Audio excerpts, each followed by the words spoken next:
Bismillahirrahmanirrahim. Welcome to the chemistry class. This is grade 9, unit number 4, structure of molecules. And today we are dealing with metallic bond and we will also deal intermolecular forces. This is online lesson number 5. Let's start the lesson. First of all, metallic bond. The metallic bond is defined as a bond formed between metal atoms, positively charged ions due to mobile or free electrons. ये हम एक structure देख रहे हैं metals. असल में एक बात तो ये समझने की है कि मेटल्स के अपने एटम्स के दरमियान ये बॉन्ड फॉर्म हो रहा है। आमतौर पर अब तक हमने जो बॉन्डिंग पढ़ी है, चाहे वो आयनिक बॉन्ड हो या कोवेलेंट बॉन्ड हो, फिर वो चाहे कोवेलेंट बॉन्ड पोलर हो, नॉन पोलर हो या कोऑर्डिनेट कोवेलेंट बॉन्ड हो, तो ये बॉन्ड जो है टू डिफरेंट एटम्स के दरमियान बनता है या सेम एटम्स के दरमियान बनता है। लेकिन यहाँ पर एटम जो है वो एक पूल ऑफ एटम है, कोई दो एटम सेम टाइप के नहीं है, बल्कि एक ही मेटल के एटम्स के दरमियान ये बॉन्ड बन रहा है। लेकिन कोई दो नहीं है एटम्स, बल्कि बहुत से एटम्स के दरमियान एक जंबल किस्म का बॉन्ड बन रहा है, जिसको हम मेटालिक बॉन्ड कहते हैं। तो आपको इसमें ये नज़र आ रहा होगा कि ये जो आपको नज़र आ रहा है कि जो इलेक्ट्रॉन्स हैं ये फ्रीली मूव कर रहे हैं। ये किसी भी एक, ये न्यूक्लियस है आपके सामने, पॉजिटिव चार्ज है जिस पर कैटाइंस हैं, तो ये कैटाइन जो है अपनी जगह पर हैं, लेकिन इलेक्ट्रॉन्स जो हैं वो फ्रीली मूव कर रहे हैं और वो किसी एक न्यूक्लियस के साथ अटैच नहीं है। मोबाइल या फ्री इलेक्ट्रॉन इनको हम कहते हैं, इसको कहते हैं सी ऑफ इलेक्ट्रॉन्स। ठीक है, ये इलेक्ट्रॉन्स का, और ये हम देखेंगे आगे चल कर आप इंशाल्लाह के इलेक्ट्रॉन्स जो ट्रांजिशन मेटल ख़ास तौर पर उनके दरमियान उनमें फ्री इलेक्ट्रॉन्स बहुत ज़्यादा होते हैं। तो ये जो फ्री इलेक्ट्रॉन्स होते हैं इनके दरमियान और न्यूक्लियाई के दरमियान जो बॉन्ड बनता है इसको हम, क्योंकि ये पॉजिटिव चार्ज है, कैटाइन है ज़ाहिर है, और ये इलेक्ट्रॉन है, ये इलेक्ट्रॉन जो मूव कर रहे हैं फ्रीली मूव कर रहे हैं, और इनके दरमियान और न्यूक्लियाई के दरमियान जो बॉन्ड बन रहा है उसको हम मेटालिक बॉन्ड कहते हैं। तो the metallic bond is defined as the bond formed between metal atoms, positively charged ions due to mobile और फ्री इलेक्ट्रॉन्स। अब हम हम देख कर कि ये सी ऑफ इलेक्ट्रॉन्स है और उसके दरमियान न्यूक्लियाई सबमर्ज्ड हैं, हम देखते हैं कि high melting and boiling points क्यों हैं। ये बॉन्ड स्ट्रॉन्गेस्ट बॉन्ड है, ये एक बात समझने की है, हम आगे थोड़ा सा इस पर डिस्कस करेंगे। इसलिए इनके मेल्टिंग और बॉइलिंग पॉइंट जो है मेटल्स के बहुत ज़्यादा हाई होते हैं आमतौर पर। ठीक है, एक दूसरी बात, good conductors of heat electricity हैं। ज़ाहिर इलेक्ट्रिसिटी तो आपको पता है कि फ्लो ऑफ इलेक्ट्रॉन को कहते हैं, तो इलेक्ट्रॉन जब फ्रीली मूव कर सकते हैं तो जाहिर है कि वो बहुत आसानी से इलेक्ट्रिसिटी फ्लो हो जाएगी। और हीट को भी, इसीलिए ये इलेक्ट्रॉन जो है ये मूविंग है, तो इस वजह से ये हीट को भी मूव करा सकते हैं। और फिर इनका हार्ड और हैवी नेचर, जितना ज़ाहिर है स्ट्रॉन्ग बॉन्ड होगा उतनी ही कोई चीज़ जो है वो स्ट्रॉन्ग होगी। तो यहाँ ये वाला बॉन्ड जो है बहुत ज़्यादा स्ट्रॉन्ग है, इस वजह से मेटल जो है वो स्ट्रॉन्ग होती है, उनकी हैवी नेचर है। तो ये चंद एक हमने प्रॉपर्टीज़ मेटल्स की हैं, उनको इस बॉन्डिंग के नतीजे में थोड़ा सा डिस्कस कर लिया। फिर ये हमारे सामने एक और पिक्चर है जो बुक से ली गई है कि यहाँ में नज़र आ रहा है ये न्यूक्लियाई हैं और इर्द गिर्द हमें इलेक्ट्रॉन जो है वो ये मूव तो यहाँ नज़र नहीं आ रहा है, लेकिन ये मूव कर रहे हैं। किसी एक न्यूक्लियाई के साथ ये अटैच नहीं है ये इलेक्ट्रॉन जो हैं। ठीक है, ये या तो सबके साथ अटैच्ड है या ये कॉमनली सबके साथ अटैच हो रहे हैं। तो स्ट्रक्चर ऑफ मेटल एटम्स को हम देखते हैं। Number 1, hold of nucleus over electrons is week. हमें ये नज़र आएगा कि न्यूक्लियस ज़ाहिर है उसके न्यूक्लियस पे पॉजिटिव चार्ज होता है, इलेक्ट्रॉन पे नेगेटिव चार्ज होता है, तो इसी वजह से इलेक्ट्रॉन जो है वो न्यूक्लियस के करीब रहते हैं और वो नहीं। लेकिन यहाँ पर जो मेटल्स के दरमियान में ये न्यूक्लियस का जो होल्ड है इलेक्ट्रॉन्स के ऊपर, ये वीक है, उनको उसको रोक नहीं सकते ज़्यादा दूर तक जाने में। फिर दूसरी ये बात आपको समझ में आएगी कि loss of valence electron easy. Valence electron जो मूव कर सकते हैं वो कहीं भी जा सकते हैं, क्योंकि इनका मेटल्स का आयनाइजेशन पोटेंशियल, यानी उनके जो एनर्जी चाहिए उनको रिमूव करने के लिए वो कम है। आयनाइजेशन पोटेंशियल या आयनाइजेशन एनर्जी इनकी बहुत कम है, इस वजह से वैलेंस इलेक्ट्रॉन इजीली रिमूव हो जाते हैं। और तीसरी ये बात है कि free electron move in the spaces between atoms. तो ये जो न्यूक्लियस के दरमियान, डिफरेंट एटम्स के दरमियान जो स्पेस है, तो इलेक्ट्रॉन ये क्या करते हैं यहाँ पर मूव करते रहते हैं। नंबर 4 पॉइंट है free electrons belong to common pool. या तो ये फ्री इलेक्ट्रॉन एक कॉमन पूल से बिलोंग कर रहे हैं या ये तमाम ही एटम के साथ अटैच है उस मेटल के। फिर एक nuclei are submerged in the sea of free mobile electron. ये उनका न्यूक्लियाई जो है वो न्यूक्लियस इलेक्ट्रॉन ज़्यादा कम है और न्यूक्लियस जो है वो कम एरिया ले रहा है, तो इलेक्ट्रॉन जो है काफ़ी ज़्यादा एरिया को क्योंकि ऑक्यूपाई कर रहे हैं, तो इसलिए हम ये कह सकते हैं कि न्यूक्लियस जो है वो गुम है इलेक्ट्रॉन्स के सी के अंदर। Number 6 these mobile electron hold the atoms of metals together forming a metallic bond. तो ये जो फ्री इलेक्ट्रॉन्स हैं ये रिस्पॉन्सिबल हैं मेटल्स को फॉर्म करने के। तो ये हमारा अब इसी बात को देखते हुए हम जब ये देखते हैं कि इलेक्ट्रॉन मूव कर सकते हैं, तो हम ये देखते हैं कि जब हम मेटल्स को हिट करते हैं तो हम उनकी कोई भी शेप दे सकते हैं। कोई इलेक्ट्रॉन्स जो हैं वो क्या कर रहे हैं, वो अपने आप को मूव कर सकते हैं। तो जब भी वो बेंड हो जाती हैं, इसीलिए मेटल्स जो हैं इजीली बेंड हो सकती है। हम उनकी शीट्स में उनको ड्रॉ कर सकते हैं, हम उनके वायर्स ड्रॉ कर सकते हैं। तो ये सारी बातें इस मेटल के बॉन्ड की वजह से हैं, जिसको हम मेटालिक बॉन्ड कहते हैं। तो ये हमारा टॉपिक है था। अब हमने ये जो जितने भी बॉन्ड्स पढ़ लिए हैं उनके दरमियान हम थोड़ा सा, ये टॉपिक आपकी बुक में इस तरह से डील नहीं हुआ, लेकिन हम थोड़ा सा एक आपको थोड़ा दिखाना चाह रहे हैं कि बॉन्डिंग फोर्सेस और इंट्रामोलिकुलर फोर्सेस, इनको इंट्रामोलिकुलर फोर्सेस भी कहते हैं, जो विद इन द मॉलिक्यूल ज़ाहिर है एटम्स के दरमियान, एक मॉलिक्यूल के एटम्स के दरमियान चूँकि ये फोर्सेस होती हैं, तो इसलिए हम इनको इंट्रामोलिकुलर फोर्सेस कहते हैं। बॉन्डिंग फोर्सेस और intramolecular forces are the forces that hold atoms together within a molecule, जो हम पहले बॉन्डिंग फोर्स की या बॉन्ड की डेफिनेशन में पढ़ चुके हैं। तो relative strength of the intermolecular forces, intramolecular forces, ये जो मॉलिक्यूल्स के अंदर की जो फोर्सेस हैं 4 हमने पढ़ी, metallic bond, ionic bond, polar covalent bond और नॉन पोलर कोवेलेंट बॉन्ड। तो ये हम देखते हैं कि ये इसकी बेसिस क्या है फॉर्मेशन की। तो हम देखें metal cations to delocalised electron. Delocalise का मतलब इलेक्ट्रॉन जो है वो अपनी पोजीशन लूज कर चुके हैं, एक न्यूक्लियस के साथ अटैच नहीं है, तो इसके ये डीलोकलाइज का मतलब है अपनी पोजीशन से हट चुके हैं। तो मेटल कैटाइंस की डीलोकलाइज्ड इलेक्ट्रॉन के साथ जो अट्रैक्शन है उसकी वजह से ये बॉन्ड फॉर्म होता है, ये स्ट्रॉन्गेस्ट है। ठीक है जी। आयनिक बॉन्ड जो है केटाइंस टू एनाइन, ज़ाहिर है केटाइन और एनाइन फॉर्म होते हैं, फिर उनके दरमियान attractive electrostatic force of attraction है जिसकी वजह से ये बॉन्ड बनता है, तो ये सेकंड नंबर पे स्ट्रॉन्ग है। उसका पोलर कोवेलेंट बॉन्ड, इसमें ज़ाहिर है आयनिक बॉन्ड का थोड़ा सा करेक्टर आ जाता है, तो उसकी स्ट्रेंथ उस वजह से है कि partially charge cation to partially charge anion. पूरा इलेक्ट्रॉन तो ना लूज होता है ना गेन होता है, लेकिन कुछ जो है इलेक्ट्रॉन जो है अपना चार्ज किसी एक एटम पर उसका ज़्यादा होता है और दूसरे पर कम होता है, तो पोल्स बन जाते हैं। तो ये थर्ड नंबर पे आ रहा है स्ट्रेंथ के एतबार से पोलर कोवेलेंट बॉन्ड जो है। और फोर्थ नंबर पे जो स्ट्रॉन्ग स्ट्रेंथ है वो नॉन पोलर कोवेलेंट बॉन्ड की है। न्यूक्लियाई टू शेयर्ड इलेक्ट्रॉन, एक तरफ न्यूक्लियस है दूसरा शेयर्ड इलेक्ट्रॉन है, उनके दरमियान चूँकि इसकी फॉर्म होता है ये उसकी वजह से, तो ये वीकेस्ट बॉन्ड है। तो ये हमने relative strength of intramolecular forces या बॉन्डिंग फोर्सेस की बात कर ली, जिससे पता चलेगा कि कैरेक्टर्स डिपेंड करते हैं इस फोर्स के ऊपर। मेटालिक बॉन्ड का फोर्स स्ट्रेंथ सबसे ज़्यादा है, आयनिक बॉन्ड की उससे कम है, फिर पोलर कोवेलेंट बॉन्ड की उससे कम है और नॉन पोलर की सबसे कम है। अब हम आगे इंटरमोलिकुलर फोर्सेस को देखते हैं। इंटरमोलिकुलर फोर्सेस क्या हैं? In addition to strong bonding forces, जो भी हम 4 पढ़ के आए हैं, हमने कहा कि आयनिक बॉन्ड है, फिर कोवेलेंट बॉन्ड है, उसमें कोवेलेंट में फिर पोलर, नॉन पोलर और कोऑर्डिनेट कोवेलेंट बॉन्ड और फिर मेटालिक बॉन्ड। तो इन सब के अलावा अब ये तो बॉन्डिंग फोर्सेस थी, स्ट्रॉन्ग थी, लेकिन के अलावा relatively weak forces also exist in between the molecules. तो मॉलिक्यूल्स के दरमियान, वो मॉलिक्यूल्स के अंदर था, वो एटम्स के दरमियान था जो एक मॉलिक्यूल के अंदर उसको होल्ड करते हैं, तो which are called intermolecular forces. तो ये फोर्सेस जो है इंटरमोलिकुलर, उनको हमने कहा था इंट्रामोलिकुलर। ये आपकी बुक में वो वर्ड नहीं है, लेकिन इंट्रामोलिकुलर का वर्ड वहाँ हमने यूज़ किया। उसका मतलब क्या है? जो विद इन द मॉलिक्यूल जो एटम्स के दरमियान फोर्स हैं।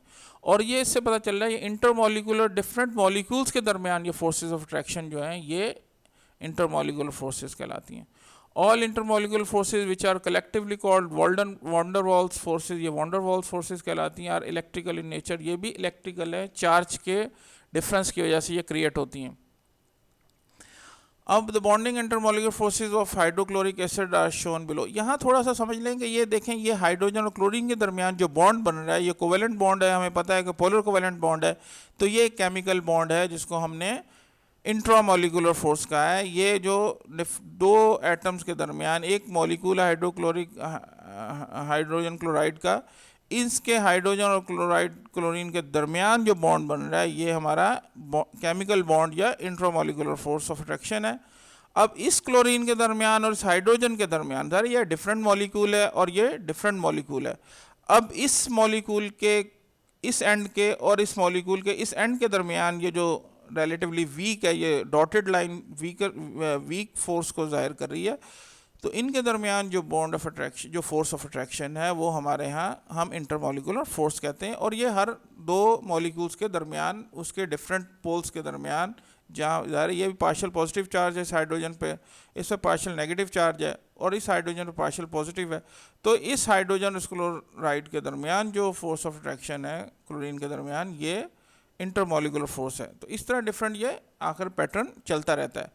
तो इसको हमने इंटरमॉलिक्यूलर फोर्स कहा और ये केमिकल बॉन्ड या इंट्रामॉलिक्यूलर फोर्स का है। अब आगे देखते हैं comparison of strength between bonding forces intermolecular force. ये एग्जांपल एक आपकी बुक में दी गई है। It requires about 70 kilojoules energy to break these intermolecular forces between 1 mole of liquid hydrogen chloride molecule to convert it into gas, whereas about 430 kilojoules of energy required to break the chemical bond between hydrogen and chlorine atoms in 1 mole of hydrogen chloride। अब हमने strength की बात की थी कि ये strong forces हैं और ये वीक फोर्सेस हैं।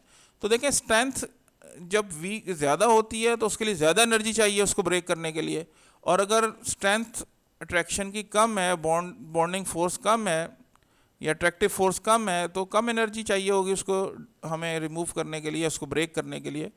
तो ये इंटरमॉलिक्यूलर फोर्सेस में सिर्फ 17 किलोजूल एनर्जी चाहिए 1 मोल ऑफ हाइड्रोजन क्लोराइड जो लिक्विड फॉर्म में हो उसको ब्रेक करके, ये ब्रेक हो जाएगा तो ये ज़ाहिर गैसियस स्टेट में चला जाएगा। लेकिन अगर हमें इसी हाइड्रोजन क्लोराइड को ब्रेक करना हो हाइड्रोजन क्लोरीन के अंदर तो हमें 430 किलोजूल एनर्जी चाहिए 1 मोल को ब्रेक करने के लिए। तो इससे पता चल रहा है कि intermolecular forces they are weak forces and intramolecular or the bonding force or the chemical bonding forces are strong। अब आगे आगे डाइपोल इंटरेक्शन हमारा टॉपिक है। फर्दर डाइपोल से समझ में आ रहा होगा कि दो पोल्स हैं। अभी हमने पोलर कोवेलेंट बॉन्ड में पढ़ा था कि पोल्स बन जाते हैं, एक तरफ पार्शियल पॉजिटिव चार्ज होता है एक तरफ पार्शियल नेगेटिव चार्ज। तो वो तो हमने देखा था इंट्रामॉलिक्यूलर फोर्स के तौर पर कि कोवेलेंट बॉन्डिंग में दो एटम्स या ज़्यादा के दो एटम्स के दरमियान एक बॉन्ड बन रहा है, उनके दरमियान शेयरिंग ऑफ इलेक्ट्रॉन हो रही है, एक ज़्यादा इलेक्ट्रोनेगेटिव है एक कम इलेक्ट्रोनेगेटिव है, तो उन दोनों में पोल्स डिफरेंस ऑफ इलेक्ट्रोनेगेटिविटी की वजह से डिफरेंट पार्शियल चार्ज आ जाता है। अब यही चार्ज जो है जब हम उस पोलर कोवेलेंट बॉन्ड की बात करेंगे तो उसके बाद ज़ाहिर है वो एक मॉलिक्यूल बन गया। मॉलिक्यूल्स एक ज़ाहिर है जब आपस में इंटरेक्ट करेंगे मॉलिक्यूल्स करेंगे तो फिर क्या होगा, तो ये जो डिफरेंस ऑफ इलेक्ट्रोनेगेटिविटी की वजह से जो पोलर कोवेलेंट बॉन्ड मॉलिक्यूल्स हैं उनके दरमियान जो अट्रैक्शन पैदा होती है वो डाइपोल इंटरेक्शन कहलाती है। तो उसको देखते हैं। These forces occur when the partially positively charge part of a molecule interacts with the partially negatively charged part of the neighboring molecule। अब थोड़ा सा हम नीचे इसको देखें, ये देखें अब हमारा एक HCl है, ये पार्शियल पॉजिटिव इस पर चार्ज है और पार्शियल नेगेटिव। तो हमने कहा the prerequisite for this type of attraction to exist is partially charged ions. इनमें इलेक्ट्रोनेगेटिविटी का डिफरेंस होना चाहिए, ठीक है जी। अगर ये दोनों सेम एटम्स होते हैं, मसलन यहाँ भी क्लोरीन होता है यहाँ भी क्लोरीन, तो ज़ाहिर है इलेक्ट्रोनेगेटिविटी डिफरेंस फिर वहाँ नहीं होता, और जब नहीं आता तो डाइपोल इंटरेक्शन नहीं हो सकती। डाइपोल इंटरेक्शन होने के लिए ज़रूरी है कि इनमें इलेक्ट्रोनेगेटिविटी का डिफरेंस हो। इलेक्ट्रोनेगेटिविटी का जब डिफरेंस होगा तो एक एंड पर पार्शियल पॉजिटिव चार्ज आएगा, दूसरे एंड पर पार्शियल नेगेटिव चार्ज आएगा। तो हमने कहा the prerequisite for this type of attraction to exist is partially charge ions. तो पार्शियली का है हमने, ज़ाहिर है अगर इलेक्ट्रॉन पूरा लूज हो जाए जैसे आयनिक बॉन्ड में होता है, ट्रांसफर ऑफ इलेक्ट्रॉन से बनता है, तो फिर तो फुल चार्ज आएगा, तो पार्शियल चार्ज आएगा। गोया क्लोरीन जो है चूँकि ज़्यादा इलेक्ट्रोनेगेटिव है तो हाइड्रोजन के इलेक्ट्रॉन को वो अपनी तरफ ज़्यादा अट्रैक्ट कर लेगी, तो इस पर पार्शियल नेगेटिव चार्ज आ जाएगा, उसके नतीजे में हाइड्रोजन पर पार्शियल पॉजिटिव चार्ज आएगा। For example the case of polar covalent bond such as hydrogen chloride dipole interactions are the strongest intermolecular forces of attraction. तो हमें ये पता चल रहा है कि ये जो एंड बन रहा है पार्शियल नेगेटिव और पार्शियल पॉजिटिव, इनकी वजह से ये फोर्स बनती है। अब इसी पैटर्न को जब हम देखते हैं ज़ाहिर अब ये तो एक हमने मॉलिक्यूल की बात की थी हाइड्रोजन क्लोराइड के, लेकिन अब जब ज़ाहिर है एक जगह पर ये बहुत से मॉलिक्यूल्स मौजूद होंगे तो इन मॉलिक्यूल्स के दरमियान ख़ुद भी फिर फोर्स ऑफ अट्रैक्शन पैदा होगी जो इसके पार्शियल नेगेटिव एंड और इस नेक्स्ट जो एडजेसेंट मॉलिक्यूल है उसके पार्शियल पॉजिटिव एंड के दरमियान जो फोर्स ऑफ अट्रैक्शन पैदा होगी वो हमारी डाइपोल डाइपोल इंट्रैक्शन कहलाएगी। तो ये पैटर्न जो है वो चलता रहेगा, हर दो मॉलिक्यूल्स के दरमियान ये अरेंज कर लेंगे। ज़ाहिर है मॉलिक्यूल्स अपने आप को कि इसका नेगेटिव एंड जो है इसका नेगेटिव एंड जो है इसके पॉजिटिव एंड के करीब हो जाएगा और इसका फिर नेगेटिव, तो ये पैटर्न आगे चलता रहेगा। तो ये हमारा डाइपोल डाइपोल इंट्रैक्शन कहलाता है। अब डाइपोल इंट्रैक्शन की एक ख़ास जो एक सूरत है या एक हाइड्रोजन बॉन्डिंग कहलाती है।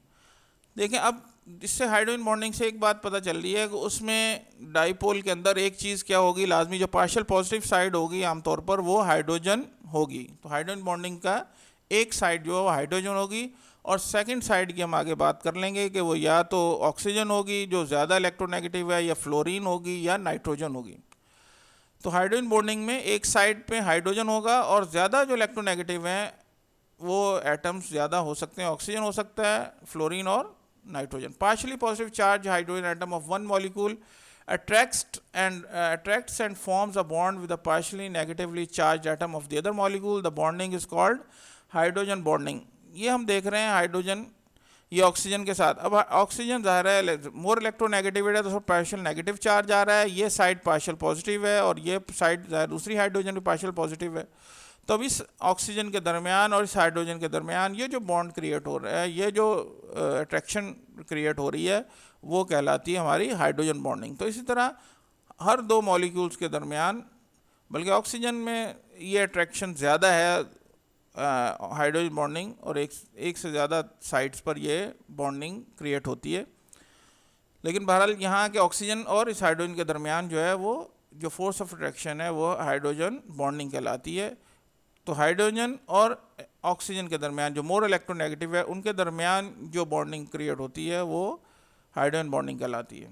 तो ये ऑक्सीजन ज़्यादा इलेक्ट्रोनेगेटिव है, पार्शियल नेगेटिव, और हाइड्रोजन जो है वो पार्शियल पॉजिटिव चार्ज है उस पर, तो इन दोनों के दरमियान हाइड्रोजन बॉन्ड क्रिएट हो रहा है। तो ये हम कहते हैं कि this is a special kind of dipole dipole interaction that occurs specifically between a hydrogen atom bonded to either an oxygen, nitrogen और फ्लोरीन। तो हाइड्रोजन की बॉन्डिंग किससे होगी, ऑक्सीजन से, नाइट्रोजन से, या फ्लोरीन दूसरे मॉलिक्यूल की। ठीक है। The partially positive end of hydrogen is attracted to the partially negative end of the oxygen, nitrogen or fluorine of another molecule. Hydrogen bonding is a relatively strong force of attraction between molecules and considerable energy is required to break hydrogen bonds.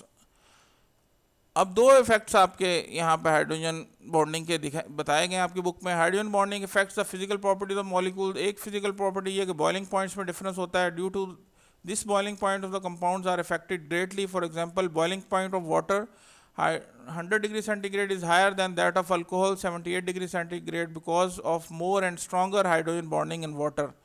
देखें alcohol में भी hydrogen bonding है, लेकिन water की hydrogen bonding जो stronger है। यहाँ भी ऑक्सीजन और हाइड्रोजन के दरमियान बॉन्ड बन रहा है और यहाँ वाटर में भी, लेकिन वाटर में जो है वो बॉन्ड ज़्यादा, हाइड्रोजन बॉन्ड एक से ज़्यादा मॉलिक्यूल्स के दरमियान बन सकते हैं एक, तो और इसमें अल्कोहल में नहीं बन सकते। तो इस वजह से वाटर की जो हाइड्रोजन बॉन्डिंग है वो अल्कोहल के मुकाबले में स्ट्रॉन्गर है, तो उसका बॉइलिंग पॉइंट ज़ाहिर है ज़्यादा है, ज़्यादा एनर्जी चाहिए वाटर को एवापोरेट करने के लिए अल्कोहल की निस्बत। दूसरा, the important phenomena of floating of ice और water is because of hydrogen bonding. इसको देख लेते हैं। The density of ice at 0 degree centigrade is 0.917 gram per centimetre cube is less than that of liquid water at 0 degree centigrade 1 gram per centimetre cube. देखें density जो है वो mess per unit volume हो, ठीक है, पर mess per unit volume होता है। तो in the liquid state water molecules move randomly.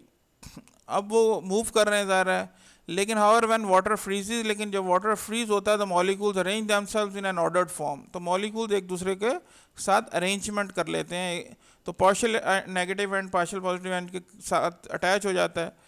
That gives them open structure, और इसका ओपन स्ट्रक्चर हो जाता है। This process expends the molecules. इस प्रोसेस की वजह से मॉलिक्यूल जो हैं वो एक्सपेंड कर जाते हैं। That results in ice being less dense as compare to water, और उसकी वजह से आइस ज़ाहिर है उसकी जब डेंसिटी कम हो जाती है तो वो ऊपर आ जाती है, फ्लोट करने लगती है वाटर के ऊपर। तो ये हमारे कुछ क्वेश्चन आंसर्स हैं, उनको देख लें। What is meant by metallic bond, इसको देख लेते हैं हम। The bond formed between metal atoms, positive charge ions and mobile free electrons is called as metallic bond. Number 2 हमारा डिफाइन इंटरमोलिकुलर फोर्सेस को देख लेते हैं। Intermolecular forces in addition to strong bonding forces relatively weak forces also exist between molecules which are called intermolecular forces. ये हमने यहाँ example आपके सामने दी है, हाइड्रोजन और क्लोरीन के दरमियान जो वो केमिकल बॉन्ड है, और क्लोरीन और इस पार्शियल पॉजिटिव हाइड्रोजन के दरमियान जो फोर्स ऑफ अट्रैक्शन है वो इंटरमोलिकुलर फोर्स है। तो इसी तरह आपने इस पिक्चर को यहाँ ड्रॉ करना है अपनी रजिस्टर में। What is dipole? Dipole interaction, give example. Dipole interaction, the attractive forces between positive end of one polar molecule, temporary or permanent polar, and negative end of another polar, temporary or permanent polar molecule is called as dipole interactions. In HCl molecule, chloride ion, हम कहेंगे chlorine atom जो है is negative and it has attraction for positive end of hydrogen atom of the adjacent molecule. तो यहाँ chloride ion के बजाय chlorine atom लिख लें। इन HCl molecule chlorine ion is negative end and it has attraction for positive end of hydrogen atom of the adjacent molecule। ये हमने इसकी ज़ाहिर है ये इसका पॉजिटिव एंड है और ये नेगेटिव एंड है, तो ये नेगेटिव एंड जो है इस पॉजिटिव एंड के साथ जो अट्रैक्ट कर रहा है ये डाइपोल डाइपोल इंट्रैक्शन है। और इसी तरह आगे हम चलते हैं, पैटर्न को कैरी ऑन करते हैं। इस क्लोरीन एटम का इस हाइड्रोजन एटम के साथ एक और अट्रैक्शन, तो ये चलता रहेगा पैटर्न। आगे why HCl has dipole dipole force of attraction. तो यहाँ ये सारी बात हम डाइपोल डाइपोल की कर चुके हैं, ये दोबारा आपने, लेकिन ये बोर्ड के अतबार से क्वेश्चन है और आपके शॉर्ट क्वेश्चन आंसर में एक्सरसाइज में भी दिया गया है, तो इसको आपने नोट डाउन करना है। Explain why ice floats on water, तो ये अभी हम डिस्कस करके हैं। The floating of ice over water is because of hydrogen bonding.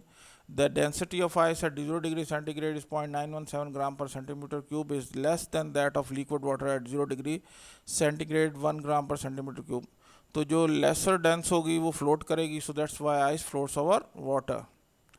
Define hydrogen bonding, तो give one example। तो हम देखेंगे hydrogen bonding, partially positively charged hydrogen atom of one molecule attracts and forms a bond with a partially negatively charged atom of other molecules like oxygen, fluorine and nitrogen। The bonding is called hydrogen bonding. तो ये आपने इसी तरह hydrogen bonding की ये draw करनी है, diagram भी जो यहाँ दी गई है। और इस तरह से आप अपना ये 6 क्वेश्चन आपके शॉर्ट, इसको आपने लर्न भी करना है और अपने रजिस्टर के अंदर इसको नोट भी करना है और फिर इसको चेक भी कराना है। जज़ाकुमुल्लाह खैर। अस्सलामु अलैकुम रहमतुल्लाहि व बरकातहू।